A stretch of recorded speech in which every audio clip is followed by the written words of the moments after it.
नमस्कार मित्रों, desire point channel के एक नए वीडियो लेक्चर में मैं हूं अमित दुबे। और आज के इस वीडियो लेक्चर में हम क्लास 12th इंग्लिश के एक मॉडल पेपर को सॉल्व करेंगे ताकि आप ये चीज़ समझ सकें कि किस तरह से बोर्ड एग्ज़ाम में क्वेश्चन पूछे जाते हैं और उस हिसाब से आप अपनी तैयारी कर सकें।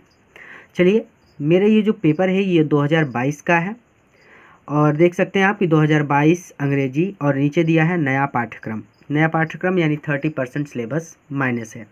2022-23 में भी 30% सिलेबस माइनस है, यानी जो चीज़ें पढ़नी हैं सिर्फ वहीं से क्वेश्चन बना है।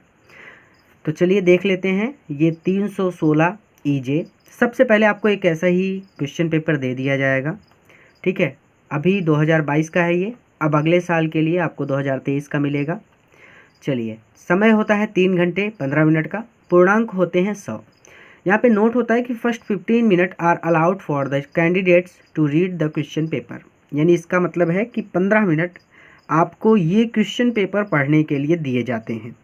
इसके आगे जैसे ही आप बढ़ते हैं आपको इंस्ट्रक्शन दिए जाते हैं, यानी निर्देश दिए जाते हैं कि this question paper is divided into 4 sections A, B, C and D, यानी ये क्वेश्चन पेपर 4 भागों में बटा हुआ है, A, B, C और D। All questions from all the sections are compulsory, यानी सभी प्रश्न करना अनिवार्य है। इसके आगे जब आप बढ़ते हैं तो यहाँ पर आपको देखने को मिलता है कि marks are indicated against each question, यानी सारे क्वेश्चन के सामने उसके अंक लिखे गए हैं।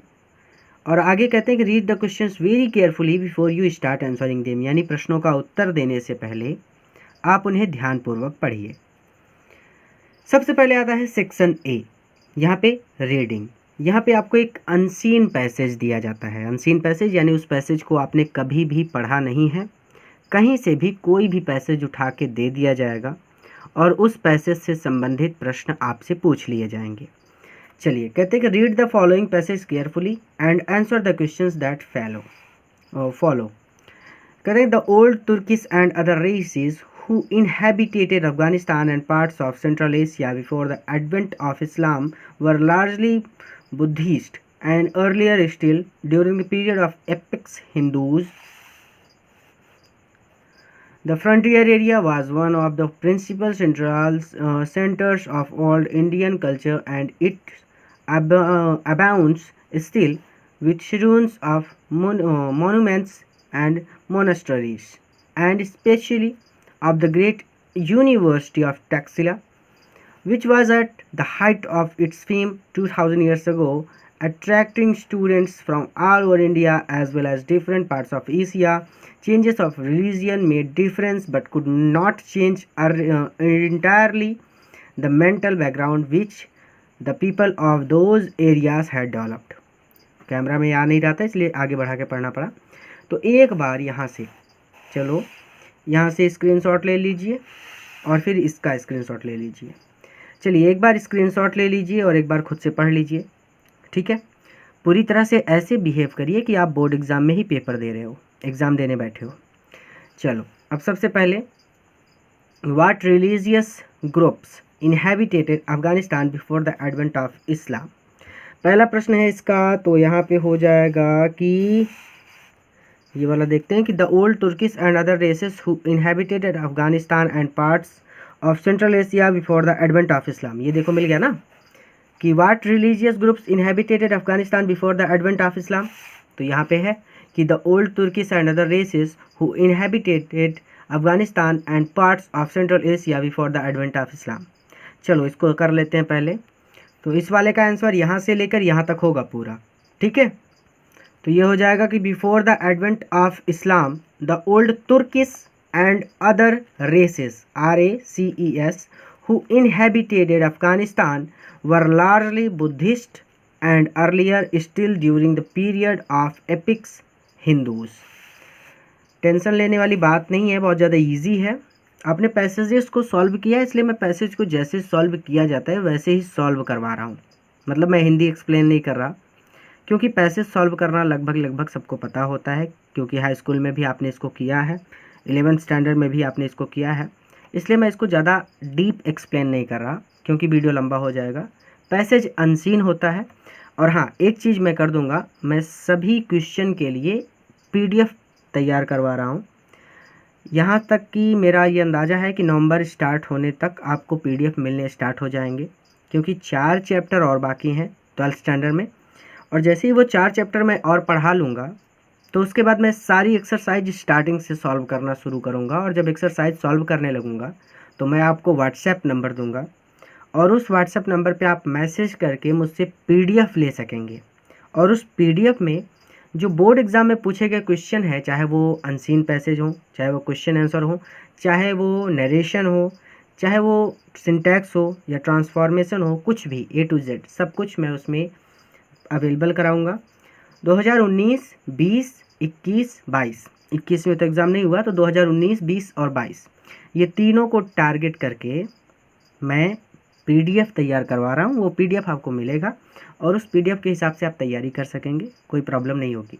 ठीक है, तो ये पैसेज जो अनसीन पैसेज हैं ये भी मैं अवेलेबल करवा दूँगा, तो वहाँ पे आप प्रैक्टिस करके उनके क्वेश्चन और उनके आंसर, वो दोनों चीज़ें मैं अवेलेबल करवा दूँगा, और उनको सॉल्व करके आप अपनी प्रैक्टिस को और इम्प्रूव कर पाएंगे।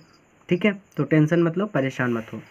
अब दूसरा क्वेश्चन यहाँ पे चलते हैं, इसके लिए 3 नंबर निर्धारित था, देखो सामने लिखा है ना। अब चलते हैं दूसरे क्वेश्चन पर। दूसरा कहता है कि what is meant by the phrase the period of epics. यहाँ पे है कि during the period of the epics, यानी इस पीरियड ऑफ एपिक्स का क्या मतलब है। तो इसके लिए हो जाएगा the period of epics means the age when some of the greatest epics came into being. The epic period is estimated to be roughly from 1000 to 600 BC. ठीक है, ये चाहो तो मत लिखो बीच वाला, लेकिन यहाँ से यहाँ तक कि the period of the epics means the age when some of the greatest epics came into being. अगला क्वेश्चन हो जाएगा what was Taxila famous for. देखो एपिक्स का मतलब होता है महाकाव्य, ठीक है, तो what was Taxila famous for, Taxila किस लिए प्रसिद्ध था, चलो ये भी देख लेते हैं। ये है यहाँ पे टेक्सिला की, चलो ऊपर आ जाओ थोड़ा सा, की of the great university of Taxila which was the height of its fame 2000 years ago, attracting student from all over India as well as different parts of Asia.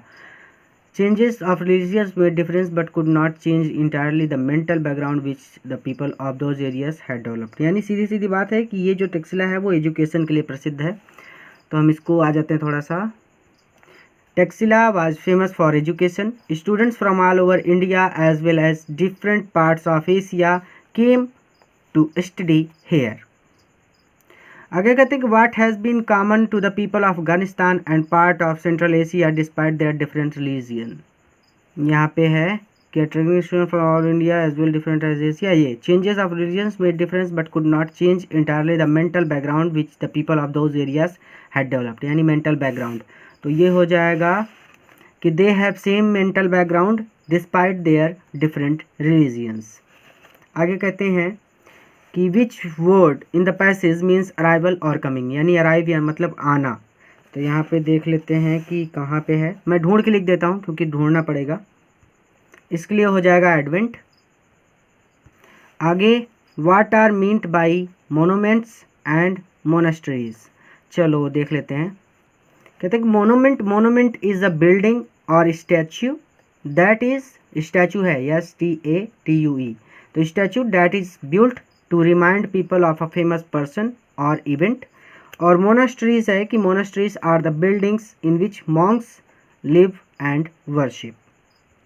आगे होगा give the synonym of entirely, तो entirely का हो जाएगा सीधा सीधा completely. आगे क्या कहते हैं कि सेक्शन बी, अब ध्यान से समझना। देखो पैसेज और राइटिंग, राइटिंग में दो चीज़ें मिलेंगी, right an article on any one of the following topics in about 100 to 150 words. देखो सीधी सीधी बात, एक तरह से ऐसे समझ लो, निबंध समझ लो।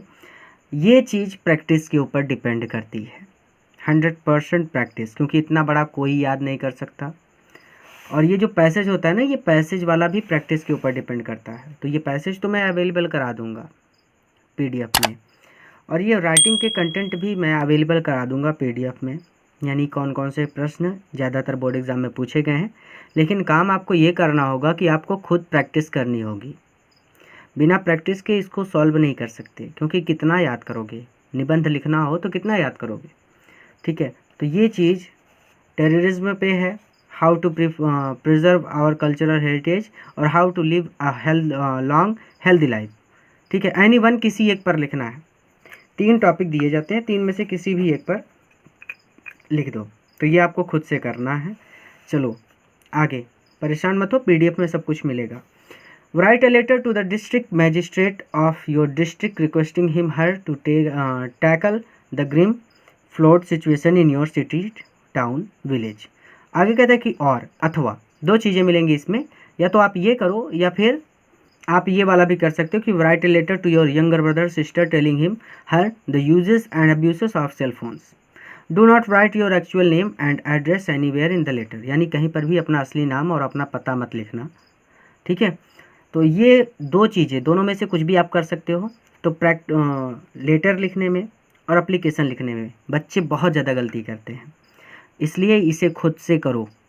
ठीक है, एप्लीकेशन लिखने में तो अच्छे खासे बच्चे गलती कर देते हैं, तो जितना प्रैक्टिस करोगे उतना अच्छा होगा। खुद से करना ये चीज़ें, और अगर प्रॉब्लम हो रही है तो अपने टीचर से हेल्प ले सकते हैं आप। ठीक है, उनसे पूछिए कि एप्लीकेशन लिखें कैसे, सही से कैसे लिखें, एक भी गलती ना हो, इस चीज़ का ध्यान रखना है। ठीक है, क्योंकि गलती ना हो इसीलिए आपको यहाँ पे देखो 10 नंबर दिए जा रहे हैं, तो छोटी मोटी बात तो है नहीं, 10 नंबर दिए जा रहे हैं।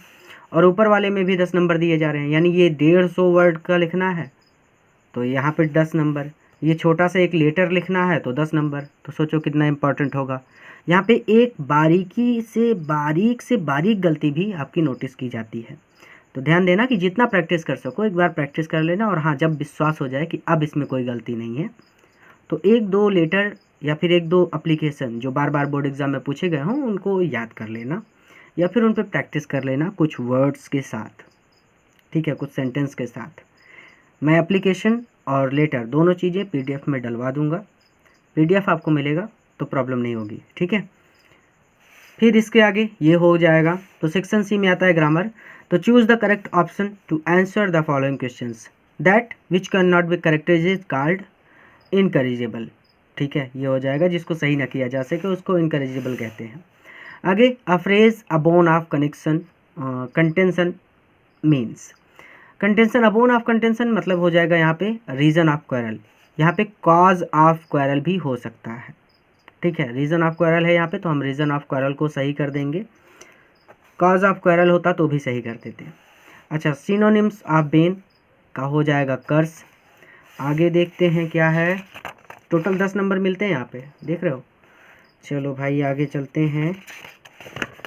आगे कहते हैं कि always speak a truth, which word in this sentence is an error. यानी ऑलवेज स्पीक ट्रूथ होना चाहिए था, आ ट्रूथ नहीं होना चाहिए था, तो आ एरर है। ठीक है, आ को नहीं होना चाहिए था। क्या हमेशा एक ही सत्य बोलेंगे? नहीं, हमेशा सत्य बोलना चाहिए, ये चीज़ सही है। द एंटोनिम ऑफ एंशिएंट हो जाएगा modern. Change any one of the following into indirect speech, तो ये वाला मैंने किया, he said to me, I shall help you, दोनों में से कोई एक करना है। देखो, any one, change any one of the following into indirect speech, दोनों में से कोई एक करना है, 2 नंबर मिल जाएगा। तो ये वाला किया है मैंने। ठीक है, तो ये देख सकते हैं आप कि he told me that he could help me. अच्छा, आगे कहते हैं कि combine any one of the following as directed. अब ये भी मैंने पहला वाला ही कर दिया है कि he is very fat, he can not run fast. इसको करना है इनटू अ सिंपल सेंटेंस, तो ये हो जाएगा he is too fat to run fast. Clear हो गया। आगे चलेंगे तो फिर इसके आगे मिलता है 10वां पेज पे कि change any one of the following as directed, जैसा कहा गया वैसा करिए। तो कह रहे हैं कि they will close all the shops. देखो, सब में एनी वन ही करना है, कोई एक, दोनों नहीं करने, कोई एक, और कोई एक करो 2 नंबर ले जाओ। तो they will close all the shops, passive voice में चेंज करना है, तो छोटा सा बच्चा कर लेगा 8th स्टैंडर्ड का। तो all the shops will be closed by them. आगे, correct any one of the following sentence, ये वाला किया है मैंने, I am too happy to see you. Correct करना था तो I am very happy to see you हो जाएगा। अब आगे चलेंगे तो यहाँ पे use any one of the following pairs of word in your own sentence to make the different in there meaning clear. यानी 2 वर्ड दिए हैं, पढ़ने में लगभग एकदम सेम ही होते हैं, देख रहे हो, ये वाला भी ये वाला भी, दोनों लगभग लगभग एकदम सेम ही होते हैं, लेकिन करना क्या है कि इस वाले को एक सेंटेंस बनाना है, यानी इस वाले वर्ड से एक सेंटेंस बनाना है ताकि इसका मतलब स्पष्ट हो जाए, और इस वाले से भी एक सेंटेंस बनाना है ताकि इसका मतलब स्पष्ट हो जाए। एग्जाम्पल के लिए जैसे आपको दो वर्ड दे दिए जाएं, एक पतन दे दिया जाए, एक पाताल दे दिया जाए, और बोले कि इन दोनों का यूज करके एक अलग अलग वाक्य बना दो जिससे मैं ये समझ जाऊं कि पतन का क्या मतलब है और पाताल का क्या मतलब है। तो आप एक वर्ड ऐसे बना सकते हो कि मुगल साम्राज्य का पतन हो गया, चलो कुछ भी बना सकते हैं। और पाताल, वो पृथ्वी से पाताल तक चला गया, या फिर पाताल की गहराई बहुत ज़्यादा है। कुछ भी एक वर्ड आपको जो समझ में आ जाए वो बना दो, बस मतलब स्पष्ट होना चाहिए कि पाताल मतलब ज़मीन के नीचे, पतन का मतलब है कि विनाश हो जाना। उसी तरह से कैरियर और कैरियर, ठीक है, दो हैं। तो अब यहाँ पे यूज़ करेंगे हम इनको। ये देखो, Sumit's career was not very impressive, या फिर she had a short career as an actor. Career का हो गया। अब ये है कैरियर। कैरियर मतलब जैसे ले जाने वाला, जैसे पोस्ट ऑफिस का जो पोस्टमैन होता है वो चिट्ठी को ले जाता है, ठीक है, तो एक तरह से ले जाने वाला। तो the airline is the nation's largest carrier, और mosquitoes can be carriers of malaria. तो मॉस्किटो मलेरिया फैलाते हैं, ये चीज़ यहाँ पे स्पष्ट की गई है। तो इस तरह से हमने इसको यूज किया। अब एक काम आपका है, आपका होमवर्क है, आपको ये वाला यूज करना है अपने वर्ड में, अपना सेंटेंस बनाना है। ये दोनों वर्ड यूज़ करके आपको अपना सेंटेंस बनाना है, और सेंटेंस बना के कमेंट करना है ताकि मैं समझ सकूं कि आप बना पा रहे हैं या फिर नहीं, ठीक है। दोनों का अंतर स्पष्ट हो जाए ऐसा एक वाक्य बनाना है आपको और कमेंट करना है। पहले जाके कमेंट करो, फिर उसके बाद आगे चलो, ताकि अगर किसी बच्चे को समझ ना आया हो तो वो जाके उसे पढ़ ले, ठीक है। अगर आपको नहीं आता तो हो सकता है किसी न किसी बच्चे ने ज़रूर कमेंट किया हो, तो आप जाके उसे पढ़ सकते हैं और उससे एक नया वर्ड बना सकते हैं, एक नया सेंटेंस बना सकते हैं, यानी उस वर्ड से एक नया सेंटेंस बना सकते हैं। फिर आपको 5 नंबर का मिलेगा translate the following into English. यहाँ पे दो व्यक्ति साथ साथ यात्रा कर रहे थे। रास्ते में उन्हें एक सराय में ठहरने का अवसर मिला। उनमें से एक को सराय के दरवाजे पर रुपयों की थैली मिली। दूसरे व्यक्ति ने कहा, इन रुपयों को बराबर बांट लें। तब पहले व्यक्ति ने कहा, थैली मुझे मिली है, अतः इसमें तुम्हारा भाग बिल्कुल नहीं है। इस पर दोनों व्यक्तियों में झगड़ा आरंभ हो गया। दोनों को लड़ता हुआ देखकर पुलिस वहां आ गई और थैली वाले व्यक्ति को थाने लिवा ले गई। तब उस व्यक्ति ने अपने साथी से थाने चलने की प्रार्थना की। इस पर उसके मित्र ने कहा, यदि इस थैली में मेरा भाग नहीं है तो मैं थाने क्यों चलूं? इतना कहकर वह अपने नगर को चला गया। चलिए इसको सॉल्व कर देते हैं। तो सबसे पहले कहते हैं कि दो व्यक्ति साथ साथ यात्रा कर रहे थे, तो 2 persons वर ट्रैवलिंग टुगेदर। फिर उसके आगे कहते हैं कि रास्ते में उन्हें एक सराय में ठहरने का अवसर मिल गया। तो on the way they got an opportunity to stay at an inn. Inn मतलब सराय। उनमें से एक को सराय के दरवाजे पर रुपयों की थैली मिली। तो one of them found a bag of money at the door of the in. फिर आगे कहते हैं कि दूसरे व्यक्ति ने कहा, इन रुपयों को बराबर बांट लें। तो थोड़ा ऊपर कर दिया। The other person said, let's distribute this money equally. ठीक है, बांट लें। तब पहले व्यक्ति ने कहा, थैली मुझे मिली है, अतः इसमें तुम्हारा भाग बिल्कुल नहीं है। तो then the first person said, I have got the bag, so you have absolutely no share in it. अतः इसमें बिल्कुल भाग नहीं। इस पर दोनों व्यक्तियों में झगड़ा आरंभ हो गया। In it, on this a quarrel started between the 2 persons। दोनों को लड़ता हुआ देखकर पुलिस वहां आ गई और थैली वाले व्यक्ति को थाने लिवा ले गई। तो seeing both of them fighting, the police came there and took the person with the bag up to the police station. ठीक है, तब उस व्यक्ति ने अपने साथी से थाने चलने की प्रार्थना की। Then the person requested his companion to go to the police station। इस पर उसके मित्र ने कहा, यदि इस थैली में मेरा भाग नहीं है तो मैं थाने क्यों चलूं? On this his friend said, if I do not have a share in this bag, then why should I go to the police station? इतना कहकर वह अपने नगर को चला गया। Saying this, he went to his city। अब आप इसके आगे बढ़ेंगे तो आपको मिलेगा क्वेश्चन आंसर। हाँ, सेक्शन डी लिटरेचर। अब ध्यान दीजिएगा, यहाँ से आपको कोई भी क्वेश्चन आंसर याद नहीं करना, मैंने सारा सॉल्व तो कर दिया है, लेकिन आपको कुछ भी याद नहीं करना, क्योंकि PDF मैं अवेलेबल करवा दूंगा और वहाँ पे सारे क्वेश्चन आंसर मेरे अपने शब्दों में होंगे। तो मेरी जो लैंग्वेज होगी वो बुक की लैंग्वेज से थोड़ी अलग होगी और वो लैंग्वेज थोड़ी सी छोटी होगी, शॉर्ट होगी। तो आप बड़े क्वेश्चन को बहुत छोटे लेवल पर याद कर पाएंगे और उन्हें समझने में भी आपको प्रॉब्लम नहीं होगी। इस हिसाब से क्वेश्चन आंसर होंगे। तो आप यहाँ से कुछ भी क्वेश्चन आंसर याद मत करना, भले ही मैं सॉल्व करवाता जा रहा हूँ, लेकिन सिर्फ आप यहाँ पे ये देखो कि किस तरह से क्वेश्चन पूछा जा रहा है, क्या पूछा जा रहा है, बस। और कुछ नहीं करना आपको, कोई भी क्वेश्चन नोट मत करना याद करने के लिए, क्योंकि सब कुछ PDF में मिल जाएगा। जैसे ही मैं 4 चैप्टर और बाकी हैं उनको कंप्लीट कर लूँगा, तो उसके बाद मैं सारे चैप्टर के एक्सरसाइज यानी क्वेश्चन आंसर को सॉल्व करना स्टार्ट करूँगा। और वहाँ पे किस चैप्टर से कितने क्वेश्चन बोर्ड एग्जाम में बार बार पूछे गए हैं, कौन से प्रश्न इंपॉर्टेंट हैं, किस तरह से तैयारी करनी है, क्या पढ़ना है क्या नहीं पढ़ना, वो सब कुछ हम डिस्कस करते चलेंगे। और 2 महीने के अंदर यानी दिसंबर तक हम सब कुछ डिस्कस करके पूरा सिलेबस कवर कर लेंगे। ठीक है, तो परेशान मत होना, आराम से सिर्फ अभी ये समझो कि क्वेश्चन कैसे पूछे जाते हैं। तो सबसे पहले यहाँ पे आपको मिलेगा कि answer the following question in about 40 words each, यानी शॉर्ट आंसर टाइप क्वेश्चन पहले मिलते हैं आपको। 4 नंबर के होते हैं ये। कहते हैं answer the following question in about 40 words each, यानी 40 शब्दों में आपको इनका 40 वर्ड में आपको इनका उत्तर देना है। पहला है कि what did M Hamel say about the language and its importance, यानी एम हैमल ने लैंग्वेज भाषा और उसके महत्व के बारे में क्या कहा। या तो आप इसे करो या फिर इसी में 2 करके देगा, हर में यानी सभी प्रश्न में 2 प्रश्न होंगे, दोनों में से किसी एक को करना होगा। और का मतलब है अथवा, चाहे ये वाला कर लो चाहे ये वाला कर लो। कि who was the rat trap seller, how did he make them, यानी रैट ट्रैप सेलर कौन था और वो उन्हें कैसे बनाता था। तो मैंने पहला वाला कर दिया है, तो इसका हो जाएगा कि M Hamel told them that French was the most beautiful language in the world, it was the clearest and the most logical language, he asked them to guard it among them and never forget it.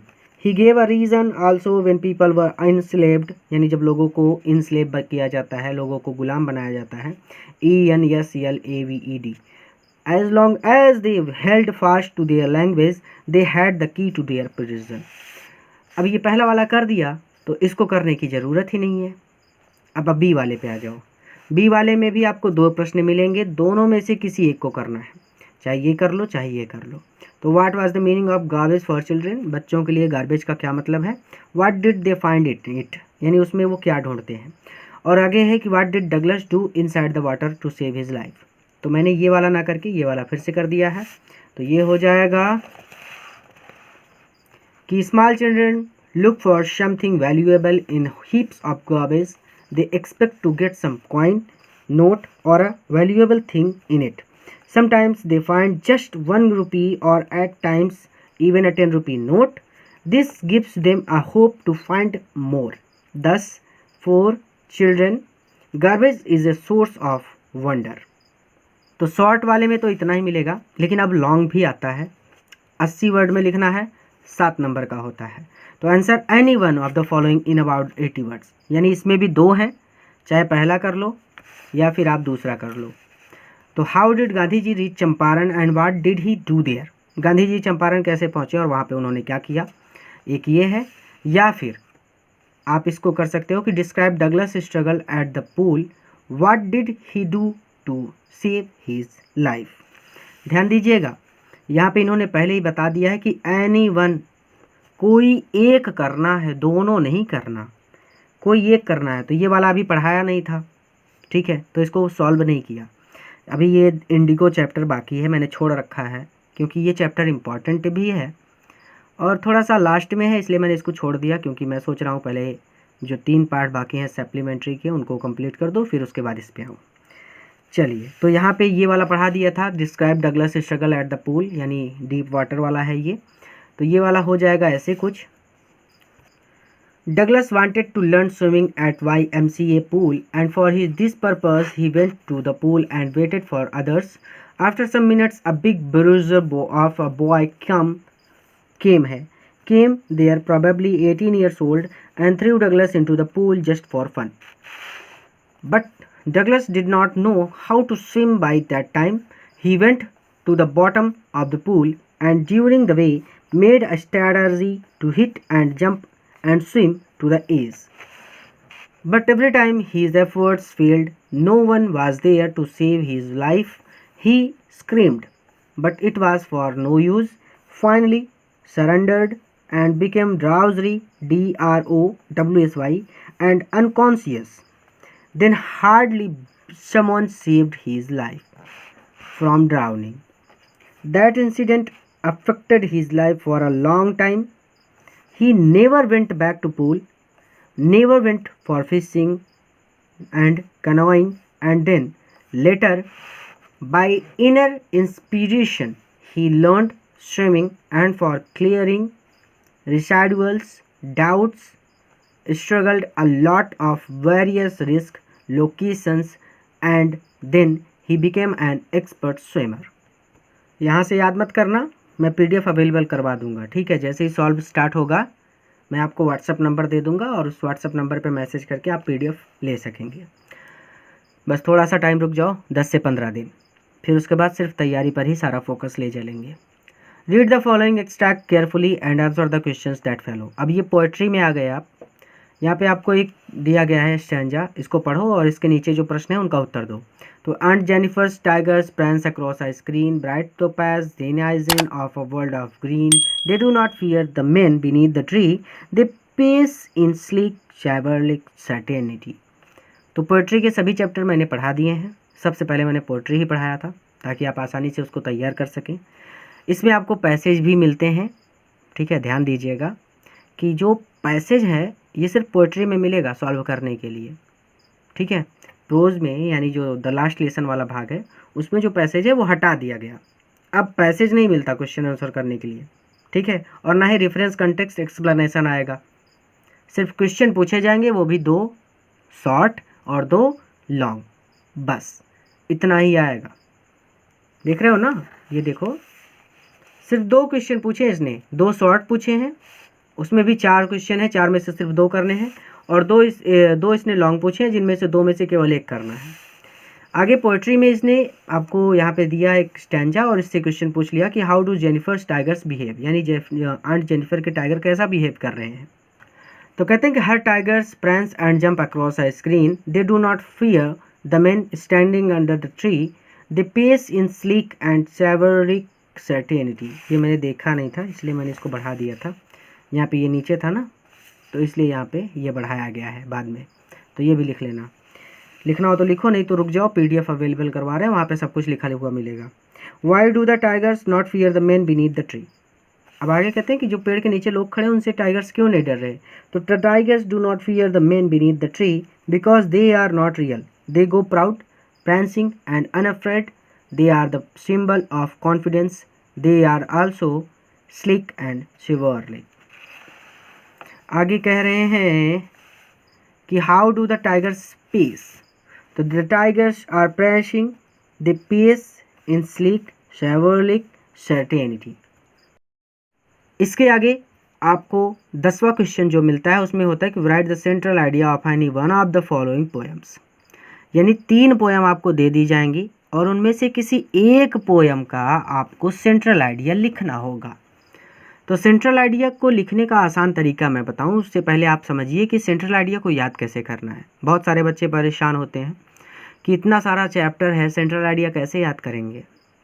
तो central idea को याद करने का ये तरीका है कि अभी आपके पास बहुत टाइम है। मैं अभी अक्टूबर में इसे अपलोड कर रहा हूँ, तो नवंबर, दिसंबर, जनवरी, जहाँ तक है फरवरी या मार्च में एग्ज़ाम होगा। तो आप क्या करो कि 15-15 दिन का टाइम निकालो।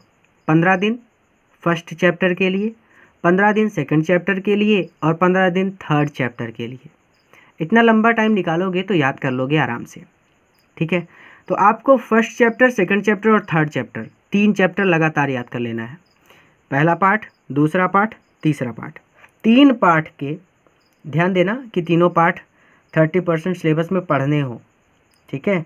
ऐसा ना हो कि आप ऐसा चैप्टर उठा लो जिसको इस साल 30% सिलेबस में माइनस किया गया हो और आप उसे याद करके चले जाओ, ठीक है। तो 1, 2, 3, अगर 3 कटा है तो चौथा पार्ट, ठीक है। एक तरफ से 1, 2, 3 पार्ट तक आप सेंट्रल आइडिया याद कर लीजिए। तो मेरी ये प्रॉमिस है कि 4 नंबर आपका पक्का है, फिक्स है कि 4 नंबर आपको मिलेगा, कहीं कट के जा नहीं सकता। सेंट्रल आइडिया याद करने का ये तरीका होता है। सभी चैप्टर याद करने की ज़रूरत नहीं है क्योंकि टोटल 5 चैप्टर हैं, 3 तो इसी में आ जाएंगे, तो बचेंगे 2। तो अगर 2 चैप्टर बच रहे हैं, इसका मतलब अगर आपने एक तरफ से 3 चैप्टर याद कर लिए, तो अगर इसने स्टार्टिंग से 3 चैप्टर दे दिए तो भी आपको 1 आ जाएगा, आपको 1 मिल जाएगा। अगर लास्ट से 3 चैप्टर दे दिए तो भी तीसरा चैप्टर आपको कॉमन हो जाएगा। 3 4 5 टोटल 5 ही चैप्टर है ना। तो अगर शुरुआत से 1 2 3 दे दिया तो भी 1 चैप्टर आपको आता होगा। लास्ट से 3 4 5 दे दिया तो भी 3 कॉमन हो जाएगा। बीच में से 2 से 4 तक दे दिया, 2 3 4, तो भी 3 2 ये दोनों आते होंगे। और अगर इसने ऐसा किया कि 2 या 1 उठा लिया, 4 या 5 दे दिया, तो 1 4 5 यानी पहले पार्ट को आपने याद किया होगा।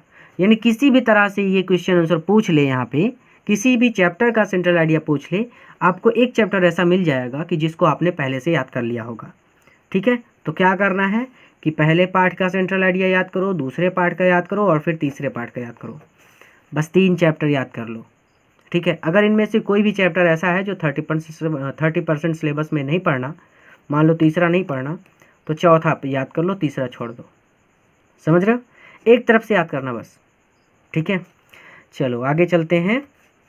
हाँ, ये सेंट्रल आइडिया मैंने करवाया नहीं है क्योंकि मैंने अभी अपलोड भी नहीं किया है सेंट्रल आइडिया। तो मैंने ये सोचा है कि जब मैं इसे PDF में डलवा रहा हूँ सॉल्व करके, तो मैं वही कंटेंट उठा करके वीडियो बना दूंगा, और जब मैं वीडियो बनाऊंगा तो वहाँ पे आपको मोबाइल नंबर भी दे दूंगा। तो आप मोबाइल नंबर पे मैसेज करके, व्हाट्सएप पे मैसेज करके PDF भी ले सकेंगे और क्वेश्चन आंसर के साथ साथ आप सेंट्रल आइडिया भी याद कर सकेंगे। तो दोनों काम हो जाएंगे, इसलिए मैंने अभी इस पर मेहनत नहीं की है। ठीक है, असल में मैंने इस पर मेहनत की ही नहीं है, अभी इस पर काम पूरी तरह से बाकी है क्योंकि 4 चैप्टर बाकी हैं, इसलिए अभी सेंट्रल आइडिया पर मैंने फोकस बिल्कुल भी नहीं किया। लेकिन हाँ, ये मेरा प्रॉमिस है कि नवंबर तक आपको पूरा क्वेश्चन आंसर, सेंट्रल आइडिया और बोर्ड एग्जाम में पूछे गए क्वेश्चंस जो इंपॉर्टेंट क्वेश्चन है वो सब कुछ PDF में मिल जाएगा। ठीक है, मोबाइल नंबर मैं दे दूंगा, PDF भी मिल जाएगा और सभी चैप्टर के लिए एक्सरसाइज भी मैं अपलोड कर दूंगा, चाहे वो सेंट्रल आइडिया की बात हो या फिर क्वेश्चन आंसर की बात हो या महत्वपूर्ण प्रश्नों के सीरीज की बात हो। आगे, answer the following question in about 40 word each. फिर से short answer type question, 4 number के होंगे। Who was Hana, how did she meet Sadao. अभी ये चैप्टर पढ़ाया ही नहीं है, तो नीचे यहाँ पे देखो कि who was the tiger king and how was he named so, यानी टाइगर किंग कौन था और उसका नाम एक ये क्यों पड़ा। तो ये वाला किया गया है, तो इसको ऐसे देख सकते हैं। Sir Jilani Jung Bahadur the Maharaja of Pratibandhapuram is the tiger king. When he was just 10 years old, he asked intelligent questions to the astrologers and was told that he would be killed by a tiger. He uttered, "Let tigers beware." He decided to kill 100 tigers, so he got the name Tiger King. अच्छा, कोई भी chapter ऐसा हो जो आपको हमारे channel से पढ़ना हो, कोई भी चैप्टर A to Z कोई भी चैप्टर, तो बस क्या करना है, जैसे मान लो आपको द टाइगर किंग ही पढ़ना है, तो आप क्या करो जानते हो, बस आप लिखो द टाइगर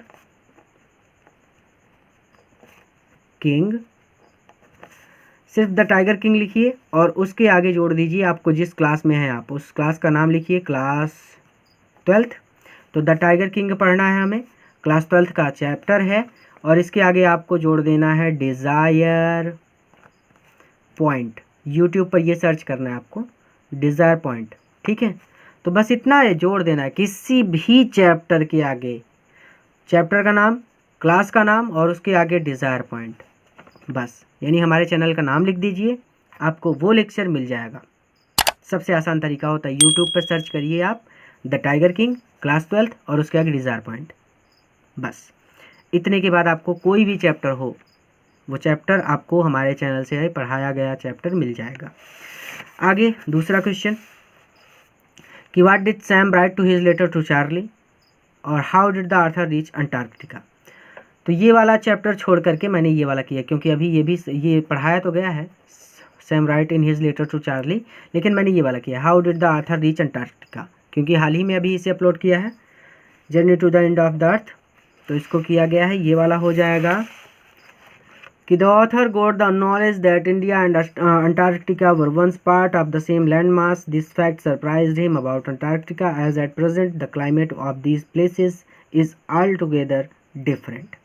स्क्रीनशॉट ले सकते हैं या फिर छोड़ दीजिए, कोई प्रॉब्लम नहीं है, आगे चलेंगे। छोड़ने के लिए इसलिए कह रहा हूँ क्योंकि सभी चैप्टर पीडीएफ में मिल जाएंगे, तो अभी लिखने से क्या फ़ायदा। ठीक है, सभी क्वेश्चन जो पूछे गए हैं ये सब कुछ पीडीएफ में मिल जाएगा, तो अभी लिखने से क्या फ़ायदा। चलिए, answer any one of the following question in about 80 words.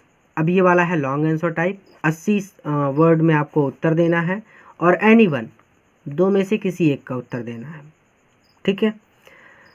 What was the student on ice programme, what was its aim, ये वाला भी पढ़ाया गया है। What was the third level, how was it described by psychiatrist Sam, ये वाला भी पढ़ाया गया है, तो ये वाला कर दिया गया है।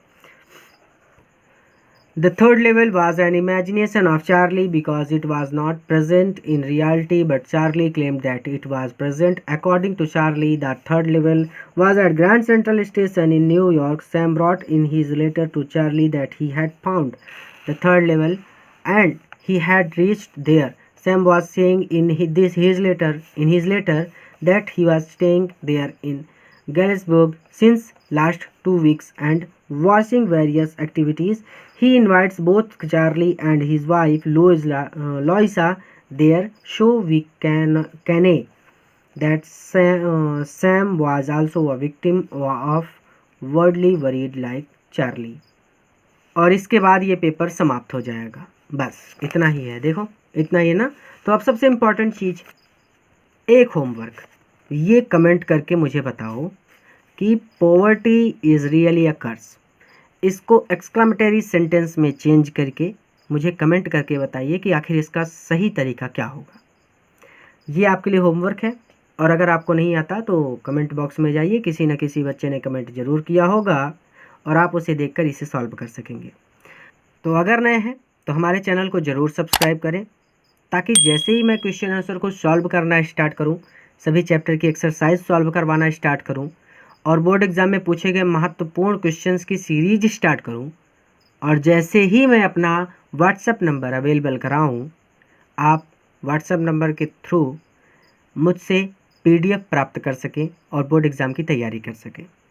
इस वीडियो को अपने मित्रों के साथ भी ज़रूर शेयर कीजिएगा, ताकि वो भी इससे लाभ ले सकें। पूरा वीडियो देखने के लिए धन्यवाद। एक बार हो सके तो एक बार इस पेपर को खुद से सॉल्व कीजिएगा, ताकि एक बार आपको आइडिया हो सके कि कैसे पेपर को सॉल्व करना है और कितने टाइम में आप इस पेपर को सॉल्व कर ले रहे हैं। दोनों चीज़ें आपको ध्यान देनी है।